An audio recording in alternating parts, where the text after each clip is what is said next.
मी आश्वासित करतो की आपण या ठिकाणी आमच्या समाज बांधवांचं जे 6 मावळे या ठिकाणी उपोषणाला बसलेले आहेत, जोपर्यंत तुम्ही यांच्या भावना समजून घेत नाही आणि त्यांचं म्हणणं ऐकून घेत नाही आणि या धनगर समाजाला न्याय देत नाही, तोपर्यंत हे बसलेले उपोषण करते आणि त्यांच्या पाठीमाग संपूर्ण महाराष्ट्रातला धनगर समाज उभा आहे।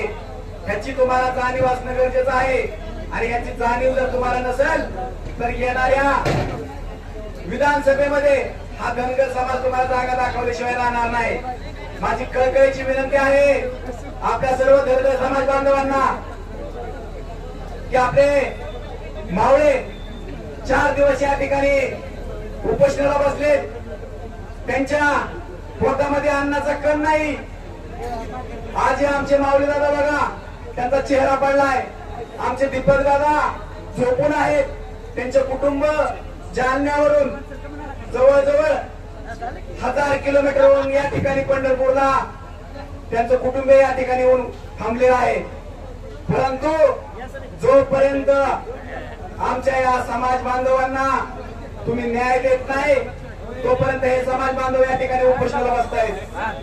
परंतु आमच्या समाज बांधवांना जर काय झालं तर गाठ या धनगराचे या सरकारला आम्ही सांगतोय, जर तुम्ही आमच्या समाज बांधवांची दखल नाही घेतली तर संपूर्ण महाराष्ट्रातला धनगर खवाळल्याशिवाय राहणार नाही।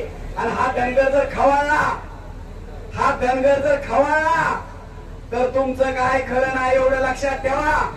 या महाराष्ट्राच्या मुख्यमंत्र्यांना मी सांगतोय, हे धनगराचं पोरग तुम्हाला सांगते की या धनगर समाजाच्या या माझ्या बसलेल्या बांधवांना जर काय झालं तर संपूर्ण महाराष्ट्र पेटून उठेल।